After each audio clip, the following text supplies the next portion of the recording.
रविंद्र जी के पास, क्योंकि आज मौका आप ही का है।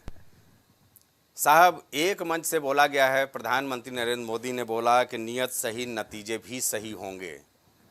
दूसरा, योगी आदित्यनाथ का एक बयान मैं सुन रहा था, एक तरफ स्वार्थ का परिवार, दूसरी तरफ मोदी का परिवार। भाई, एकदम ललकारा जा रहा है मंच से आपको। संजय जी, जो दोनों बातें आपने कही, नियत सही, तो मोदी जी की व्यक्तिगत नियत अगर अच्छी होती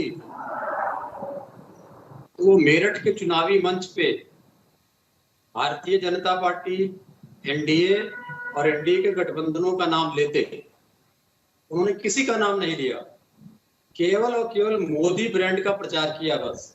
और अंत तक इस स्तर पे उतर आया है कि हर व्यक्ति यहाँ से जाए, गठबंधन दल का भी, सामान्य जनता भी, और जाके सबको मोदी प्रणाम कहे। मतलब कि भारत में हर चीज का नाम बदला इन्होंने, संस्थाओं पे कब्जा किया, अब अभिवादन के तरीके पर भी कब्जा करने का प्रयास। दूसरा, आपने कहा मोदी जी ने कि 300 यूनिट बिजली फ्री देंगे, इसको झूठ बोलना बोलते हैं।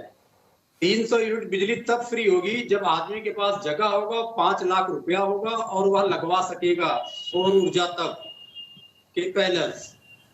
ये तो झूठ है, जुमला है।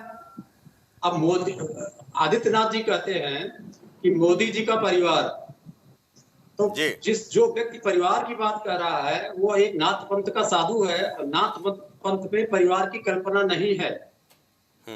और अगर परिवार पे बात करते हैं योगी आदित्यनाथ जी, तो नाथ पंथ का उल्लंघन है जिसके वो महंत हैं, तो उनके बात को तो माना ही नहीं जा सकता है। अब रही मोदी जी की परिवार, तो मेरा एक प्रश्न है, क्या मोदी जी की परिवार, उनकी श्रीमती जी आती हैं कि नहीं आती है? अगर आती है तो इस परिवार में एक बार लाके उनको भी मंचों पे दिखा देना चाहिए। तो ये सरकार झूठ का पुलिंदा है।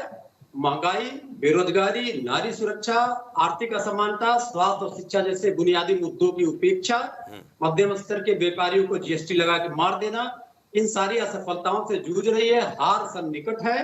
यह देख के मोदी जी बौखलाए हुए हैं। नवंबर से आज तक प्रधानमंत्री ऑफिस में नहीं बैठे हैं, हर दिन कहीं ना कहीं घूमते हैं। ठीक है रविंद्र जी, दरअसल योगी जी ने जो जनसभा की है उसमें परिवारवाद पर उन्होंने हमला बोलते हुए बोला है कि इंडिया गठबंधन में जितने भी सियासी दल जुटे हैं वो स्वार्थ के लिए आपस में जुटे हैं, इसलिए ये स्वार्थ का परिवार है। और मोदी का परिवार कहने का अर्थ है कि मोदी जी ने जो कहा है कि पूरा देशवासी हमारे परिवार हैं। परिवारवाद की बात अगर योगी आदित्यनाथ जी कहते हैं तो इसका जवाब माननीय राष्ट्रीय अध्यक्ष अखिलेश जी सदन में दे चुके हैं। क्योंकि भारत में 2 ही राजनीतिक परिवार हैं, एक नेहरू गांधी परिवार, दूसरा गोरखपीठ परिवार, जो आजादी के समय से लेके आज तक राजनीति में सक्रिय है, एक के बाद एक। तो बड़े बड़े हास्यास्पद बात है अगर योगी आदित्यनाथ जी परिवारवाद की खिलाफत करते हैं। जी।